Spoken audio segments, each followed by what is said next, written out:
Welcome to Review 2B, which is just a review of the salient parts of reading assignment 5. So this is the last review lecture and the last slide for this course. I've just summarized the contents of the slides to follow here, so we will just move forward. Again, I'm only summarizing key points, conventions, procedures, and again I'm going to basically only highlight certain things since we've discussed this material in greater depth in the previous lectures.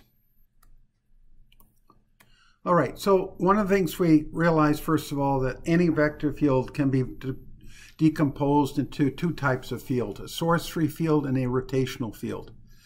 And also we found that under specific conditions where symmetry applies, then it would be very simple to apply the divergence theorem in the case of a rotational problem and Stokes' theorem in the case of a source-free problem to solve for the vector field. Also, we can use a principle of superposition if we have multiple objects where each of the objects exhibit a form of symmetry. So just briefly, Helmholtz equation essentially said that we can represent a vector field in terms of the gradient of a scalar potential, and this was actually the flux component of the vector field, and the curl of a vector potential, and this was the circulation component of the field. And these are unique for a given physical vector field under specific conditions, and you refer to the note here that the solution to F is unique if the rho, which is scalar density, and J is a vector, decays sufficiently fast as you approach infinity. And this is the case in practice. All physical problems generally will obey this condition. All right, so we basically were able to take this equation, take its curl, and if you take its curl, you get this result, and also making use of one of the vector identities before, that the curl of a gradient is 0, meant that the curl of the field could be simplified down to just the curl of a vector potential A, and we call this whole vector here J. If we take the divergence of the vector field, then we end up with minus divergence of the gradient phi plus the divergence of the curl of A, but from one of the vector identities in the previous lecture, we can say that the divergence of the curl of a vector field is always equal to 0, and therefore this simplifies down to a scalar function which we called rho. And typically what will happen is rho is given and J is given, and in principle you can solve for the vector field F. But we were dealing with two different types of problems where symmetry can be applied. One of them basically is in a rotational field, in which case the curl of the field will be equal to 0, and the divergence of F is a given, or you can have a source-free field, in which case the divergence of the field equals 0, and the curl of the vector field is equal to J. So in this case, we can apply the divergence theorem to link rho to F. In this case, we can use Stokes' theorem to relate J to F. And the types of symmetries where it was possible to apply the divergence theorem and Stokes' theorem in the respective problems was when we had planar symmetry, cylindrical or spherical symmetry, when we were dealing with any rotational field. In that case, as I said, you use the divergence theorem to solve for F. In the other case, which is a source-free problem, if J has planar symmetry, solenoidal symmetry, which is basically a circumferential current flow, cylindrical symmetry, which means an axial current flow, or toroidal symmetry, then we can use Stokes' theorem to solve for F. And the principal superposition in a nutshell is shown below. If we have a symmetry problem where we know we can solve for F1 given a J1, and we have a second problem involving a current flux density J2, and again because of symmetry we can solve for F2. Then if we take the sum of the two vector fields, that is F equals F1 plus F2, and then basically take the divergence of the total, and then basically because of linearity, we can say that the divergence of F is equal to the divergence of F1 plus the divergence of F2, and so the sum of these two would be equal to rho. And so this rho, which is for the total problem, could be broken up into its constituent parts, representing two different problems, or as we call them, subproblems. In this case, basically here, curl, you'd have a J1 for this one and a J2 for this one. If you basically take the curl of the total vector field, again, because of linearity, this can be curl of F1 plus curl of F2, which is J1 plus J2. So given a J, you can break it out into two independent j's, each having a specific symmetry. Solve for each one of them, sum the results, and get j. Okay, so effectively, these are the problems that we were dealing with. Now, typically what will happen is you either have a problem where rho is non-zero or j is non-zero. Those are the only cases where we really can consider where symmetry applies. And so that's why we're dealing with these sub-problems up here. All right, what are the classes and problems in the procedure for superposition?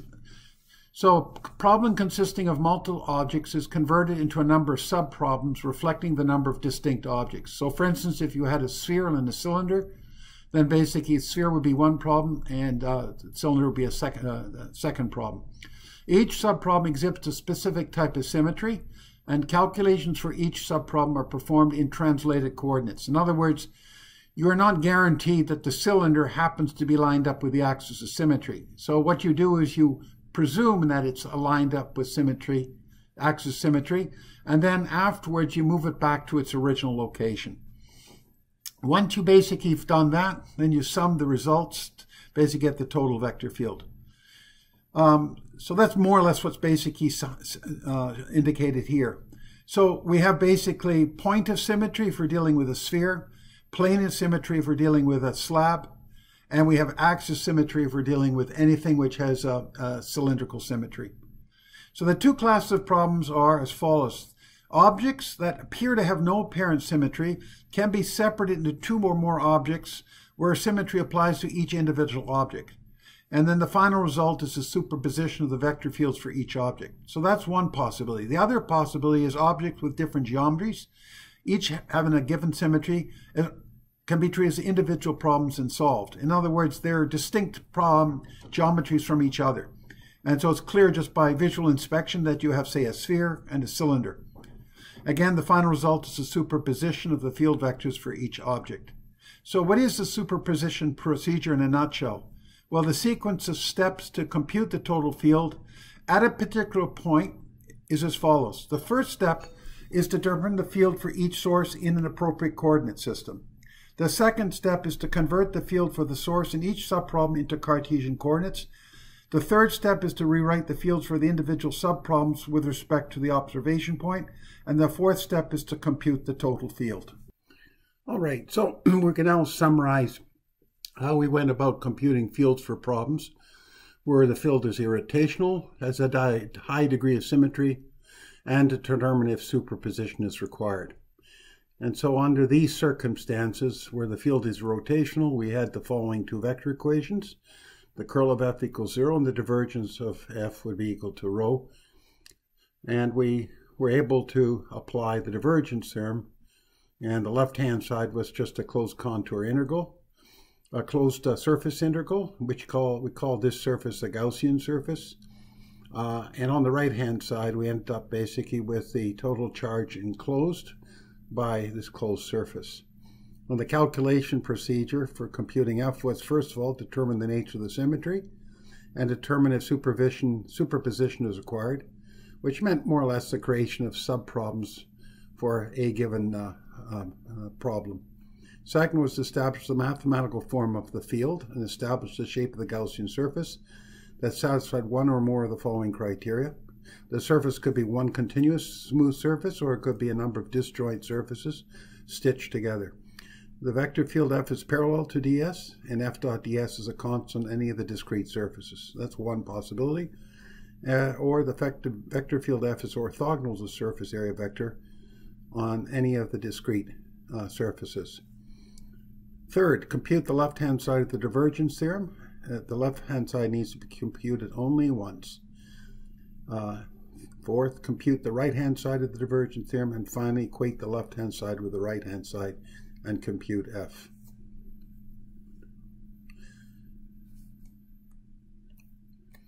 All right, so then the geometries we considered which had a high degree of symmetry included planar, cylindrical, and spherical. And for the left-hand side of the divergence theorem, we could look at a number of cases. For example, slabs parallel to the x, y, z, y, or xz planes. And the Gaussian surface in this case is a six-sided rectangular box. And typically what you'd find is that you'd end up requiring two surfaces, field on either side, assuming that the Gaussian surface has included the whole slab. But because of symmetry, it turns out that f of x2, that is the field on one side, or the flux on one side and the flux on the other side, were essentially the same. And so we only have one value that needs to be computed. This is just for the other two conditions, in this case basically xz plane and xy plane. For a cylindrical case, on the left-hand side, we ended up with this being equal to 2 pi times the radius of the Gaussian surface times its height. And f of r, of course, is the scalar that we're trying to determine, and it is a function of r. And for a spherical, basically, we ended up with 4 pi r squared, f of r being the radius of the Gaussian surface. And again, f of r is a scalar function to be determined. Just again, a reminder that for planar geometry, there are two surfaces which provide a non-zero contribution to the flux, and this is more or less what was described here. And second is that the vector normal to the Gaussian surface is in the same direction as the field. All right, so then we looked at the case where the field is source free and we wanted to compute the field of the problem. And of course, we assumed high degree of symmetry, and then also need to determine if superposition was required. So the vector field equations under these circumstances would be the ones shown here. The curl of F is equal to a current flux density if we're dealing with problems involving electromagnetics, and the divergence of the field would be equal to 0. Under these circumstances, we could apply Stokes' theorem. The left-hand side involved a closed contour integral, and the right-hand side basically was computing the total current enclosed by the contour.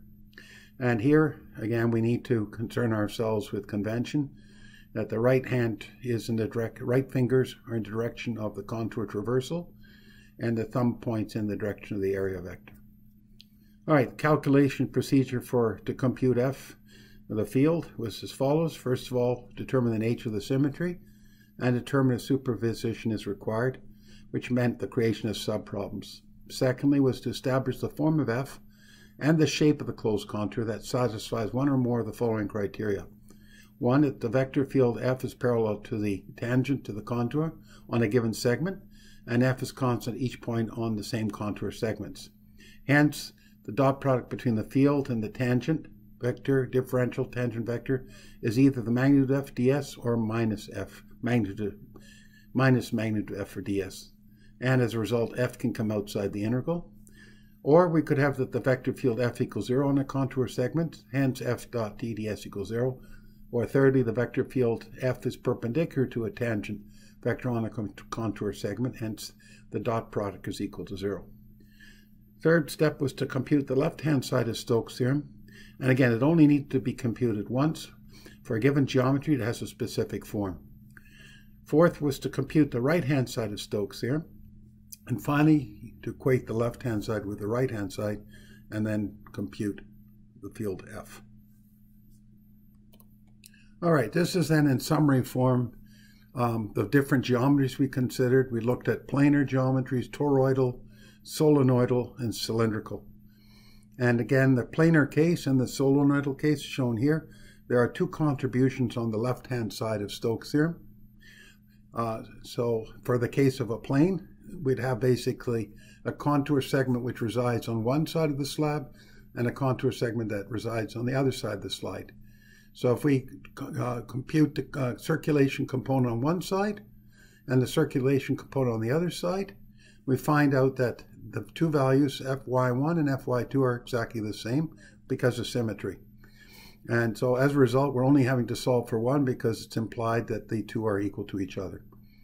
This is a case where the field is basically parallel to the x-hat direction, and this is that the current flux density is in the z-hat direction. Here's another example where the slab orientation is different, and there's a third case. This is not exhaustive in the sense there are other situations one could consider as well. This is, of course, it's mentioned here in note 2. A toroid basically would involve a current flux density that encircles the donut, And if you were to take a trace on the XY plane, it would indicate that the current flux density J is either in the Z hat or minus Z hat direction, and that the field is in the theta hat direction. In this case, the left-hand side of Stokes' theorem is just 2 pi r, f of r being the radius of any circle parallel to the xy plane, centered on the axis of symmetry of the donut.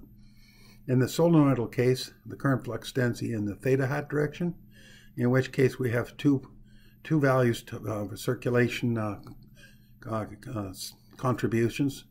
One that's down the middle along the axis of symmetry.